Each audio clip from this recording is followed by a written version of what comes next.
ഇപ്പോൾ ആസ്തയെ കാണുന്നതിൽ നിന്നും മുത്തശ്ശനെ എങ്ങനെ തടയുമെന്ന് അവന് മനസ്സിലായില്ല. ആശുപത്രിയിൽ നിന്ന് വന്ന ഉടനെ മുത്തശ്ശനെ നിരാശപ്പെടുത്തുന്നതും ശരിയല്ലായിരുന്നു. എന്ത് ചെയ്യണമെന്നറിയാതെ അർമാൻ ആലോചനയിൽ മുഴുകി. അപ്പോഴാണ് അഹാൻ ചോദിച്ചത്, "ബയ്യ ബാബി എവിടെയാ? വീട്ടിലെത്തിയത് മുതല് ഇതുവരെ ബാബിയെ കണ്ടില്ലല്ലോ." നിറഞ്ഞ സ്നേഹത്തോടെ വീണ്ടും ബാബി എവിടെയാണെന്ന് അഹാൻ ചോദിച്ചു. ആ വാക്ക് കേട്ടയുടനെ അർമാന്റെ മുഖം ദേഷ്യത്തിൽ കടുത്തു. അവൻ അഹാനെ രൂക്ഷമായി തുറിച്ചു നോക്കാൻ തുടങ്ങി.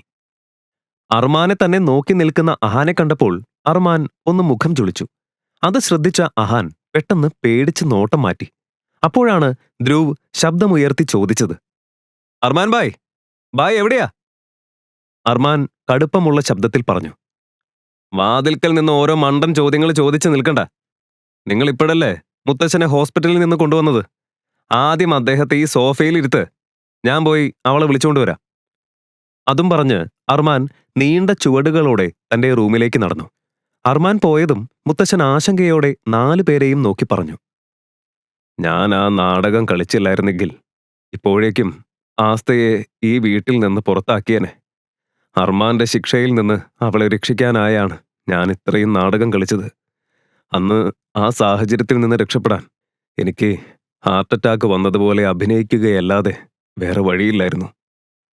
ശബ്ദം താഴ്ത്തി മുത്തശ്ശൻ വീണ്ടും പറഞ്ഞു, "ഇനി ഞാൻ പറയുന്നത് എല്ലാവരും ശ്രദ്ധിച്ചു കേൾക്കണം. ഞാൻ അഭിനയിച്ചതാണെന്ന കാര്യം ഒരിക്കലും അർമാൻ അറിയരുത്. അബദ്ധത്തിൽ പോലും അവന് സംശയം തോന്നാൻ പാടില്ല.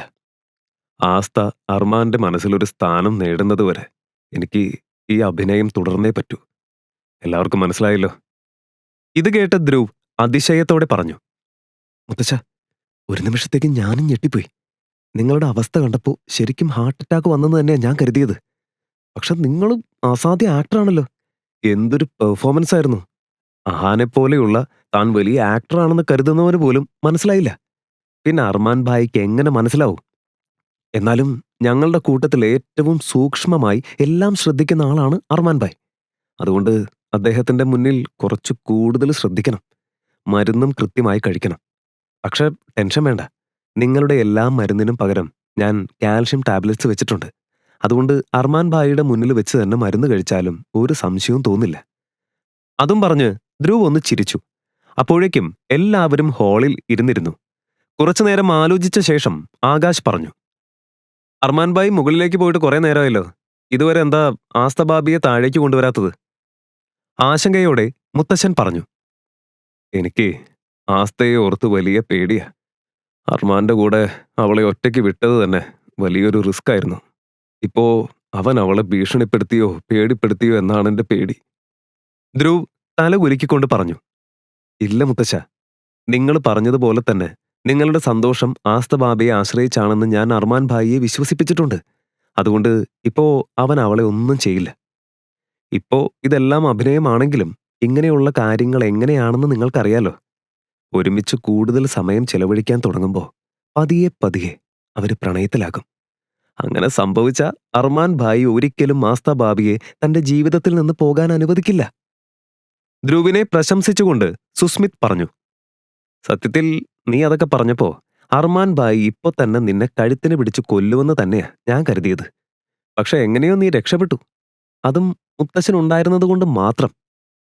അവരുടെ പ്ലാനിൽ തങ്ങൾ വഹിച്ച പങ്കിനെക്കുറിച്ച് ഓർത്ത് പറഞ്ഞ് 4 പേരും അഭിമാനത്തോടെ ചിരിച്ചു. അതേസമയം ആസ്തയെ താഴേക്ക് വിളിക്കാൻ റൂമിലേക്ക് കയറിയ അർമാൻ കട്ടിലിന്റെ ഒരു വശത്ത് സമാധാനമായി ഉറങ്ങിക്കിടക്കുന്ന ആസ്തയെ കണ്ടു. കരഞ്ഞുണങ്ങിയ കണ്ണുനീരിന്റെ പാടുകൾ ഇപ്പോഴും അവളുടെ കവിളിൽ വ്യക്തമായി കാണാമായിരുന്നു. ഇത്രയും സമാധാനത്തോടെ ഉറങ്ങുന്ന ആസ്തയെ കണ്ട അർമാൻ ഒരു നിമിഷം അത്ഭുതപ്പെട്ടു. അപ്പോഴാണ് കുറച്ചു മുൻപ് തനിക്ക് ഉറക്കം വരുന്നു, ഉറങ്ങണമെന്ന് ആസ്ത പറഞ്ഞത് അവന്റെ മനസ്സിലേക്ക് വന്നത്. അർമാൻ മനസ്സിൽ ചിന്തിച്ചു, ഞാൻ ഈ പെൺകുട്ടിയോട് ഇത്രയൊക്കെ കടുപ്പമായി സംസാരിച്ചു. എന്നിട്ടും ഇവൾക്ക് ഇത്ര സമാധാനമായി ഉറങ്ങാൻ എങ്ങനെ കഴിയുന്നു?